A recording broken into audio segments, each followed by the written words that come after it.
Harry गर्मियों की छुट्टियां डर्सली परिवार के साथ बिता रहा होता है। उसके चाचा विना और चाची पेटुनिया बहुत सख्त हैं और उसे एक कमरे में बंद करके रखते हैं। इसी बीच एक रहस्यमयी प्राणी आता है, एक घरेलू एल्फ जिसका नाम डॉबी है। डॉबी हैरी को चेतावनी देता है कि वो इस बार हॉगवर्ट्स स्कूल ना जाए, क्योंकि वहाँ बहुत खतरनाक चीजें होने वाली हैं। लेकिन जब हैरी मना करता है, तो डॉबी जानबूझकर डर्सली परिवार के सामने हंगामा करता है, जिससे वे गुस्से में हैरी को उसके कमरे में बंद कर देते हैं और खिड़की पर जाली लगा देते हैं। कुछ दिन बाद रॉन वीएसएलई अपने जुड़वां भाइयों के साथ उड़ने वाली कार में आता है और रात में हैरी को बचाकर ले जाता है। हैरी पहली बार किसी जादुई परिवार के घर द बरो में जाता है, जहां उसे सच्चा अपनापन और प्यार मिलता है। वीएसएलई परिवार स्कूल की खरीदारी के लिए डाइगन एली जाते हैं। हैरी गलती से फ्लू पाउडर का गलत उच्चारण कर देता है और नॉक्टन एली पहुंच जाता है, जहां अंधेरे और खतरनाक जादू की दुकानें होती हैं। वहां उसकी मुलाकात ड्रेको और लूशियस माल्फॉय से होती है, जो एक संदिग्ध जादुई चीज बेचने की कोशिश कर रहे होते हैं। बाद में हैग्रिड हैरी को खोजकर बाहर निकालता है। डाइगन एली में मशहूर लेखक गिलरॉय लॉकहार्ट अपनी नई किताब साइन कर रहे होते हैं। वहीं हैरी और रॉन को भीड़ में देखकर लॉकहार्ट मीडिया के सामने उनके साथ फोटो खींचवाता है। ड्रेको और हैरी की बहस होती है और उसके पिता लूशियस, जिनकी नज़रें गिन्नी की किताबों पर जाती हैं, एक किताब में कुछ डाल देते हैं, जो आगे चलकर बेहद खतरनाक साबित होता है। स्कूल शुरू होता है और सभी बच्चे प्लेटफॉर्म 9-3/4 से ट्रेन पकड़ते हैं, लेकिन हैरी और रॉन जैसे ही गेट से जाने की कोशिश करते हैं, वो बंद हो जाता है।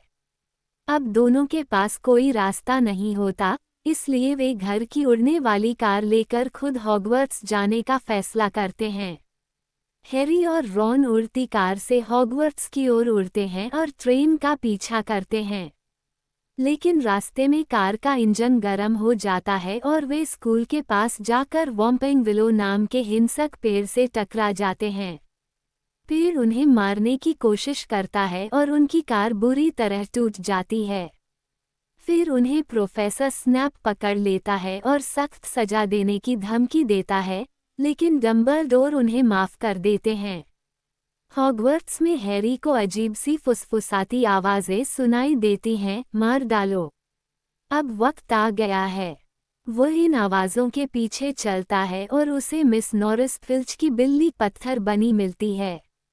दीवार पर खून से लिखा होता है, the chamber of secrets has been opened, enemies of the heir beware. School में अफरा तफरी मच जाती है। सभी को शक होता है कि हैरी इसके पीछे है। हरमाइनी बताती है कि यह चैम्बर सल्जार स्लिथरिन ने बनाया था और इसे केवल उसका उत्तराधिकारी खोल सकता है। कहा जाता है कि चैम्बर में एक भयानक प्राणी है, जिसे देखकर लोग पत्थर बन जाते हैं। हैरी के पार्सल्टन सांपों से बात करने की शक्ति के कारण लोग शक करने लगते हैं कि शायद वही वारिस है। एक मुकाबले के दौरान जब स्नेक हैरी की ओर बढ़ता है, तो हैरी उससे पार्सल्टन भाषा में बात करता है, जिससे सभी डर जाते हैं। अब छात्र उससे और भी ज्यादा डरने लगते हैं। हैरी को बाथरूम में एक जादुई डायरी मिलती है। वह डायरी किसी भी सवाल का जवाब देती है। जब हैरी उसमें लिखता है, तो वह उसे 50 साल पुरानी यादों में ले जाती है। वह देखता है कि टॉम रिडल नाम का छात्र है, जिसने कहा था कि हैग्रिड ने चैम्बर खोलने के लिए एक खतरनाक जानवर को छोड़ा था। हैरी को हैग्रिड पर शक होने लगता है। जैसे जैसे हमले बढ़ते हैं, स्कूल हैग्रिड को सस्पेंड कर देता है और अज़काबान भेज देता है। जाने से पहले हैग्रिड हैरी और रॉन को हिंट देता है, मकड़ियों का पीछा करना। वे इस रहस्य को समझते हैं और जंगल की ओर जाते हैं।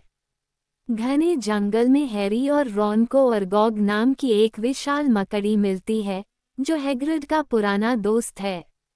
अर्गोग बताता है कि चैम्बर खोलने वाला हैग्रिड नहीं था। असली प्राणी वो था जिससे खुद मकड़ियां भी डरती हैं, बेसिलिस्क।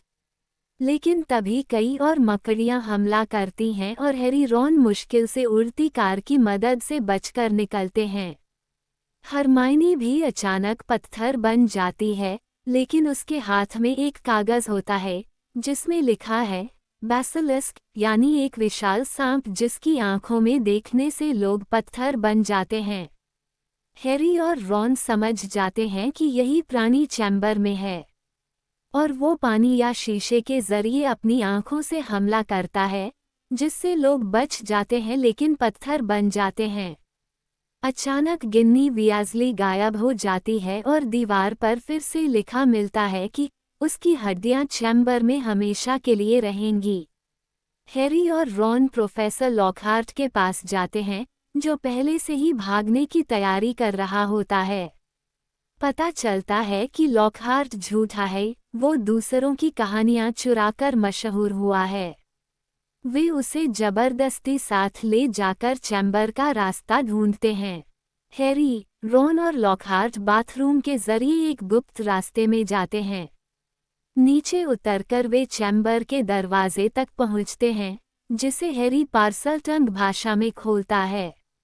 अंदर पहुंचते ही लॉकहार्ट हैरी की छड़ी लेकर उस पर जादू करने की कोशिश करता है, लेकिन जादू उल्टा पड़ता है और खुद की याददाश्त चली जाती है। साथ ही एक चट्टान गिरती है और हैरी अकेले आगे बढ़ता है। हैरी को चैम्बर में बेहोश गिन्नी मिलती है। वहां टॉम रिडल नाम का युवक खड़ा होता है, वही जो डायरी में था। रिडल बताता है कि गिन्नी के जरिए उसी ने सारे हमले कराए। रिडल असल में लॉर्ड वोल्डेमॉर्ट का पुराना नाम है। गिन्नी उसकी डायरी में दिल की बातें लिखती रही और धीरे धीरे रिडल ने उसका दिमाग काबू कर लिया। रिडल बेसिलिस्क को बुलाता है, लेकिन तभी डम्बलडोर का फीनिक्स फॉक्स उड़कर आता है और बेसिलिस्क की आंखें निकाल देता है। फॉक्स हैरी को गॉड्रिक ग्रिफिंडोर की तलवार भी लाकर देता है। हैरी साहस दिखाकर बेसिलिस्क से लड़ता है और तलवार से उसे मार देता है, लेकिन उसे एक दांत लग जाता है। हैरी बेसिलिस्क के जहरीले दांत से रिडल की डायरी में छेद करता है, जिससे टॉम रिडल खत्म हो जाता है और गिन्नी होश में आ जाती है। फॉक्स अपने आंसुओं से हैरी का जख्म ठीक कर देता है। सब वापस स्कूल आते हैं। सभी पत्थर बने लोग ठीक हो जाते हैं। हैरी को पता चलता है कि लूशियस माल्फॉय ने ही गिन्नी को वो डायरी दी थी। हैरी चालाकी से एक जुराब डायरी में डालकर डॉबी को देता है, जिससे डॉबी को आज़ादी मिल जाती है। डॉबी बहुत खुश होता है और माल्फॉय को जादू से रोकता है। स्कूल सामान्य हो जाता है, गिन्नी सुरक्षित है और हैरी फिर से एक बड़ा खतरा टाल देता है। अब सब गर्मी की छुट्टियों के लिए घर लौटते हैं और हैरी एक और बार यह साबित कर देता है कि वो वाकई एक सच्चा ग्रिफिंडोर है।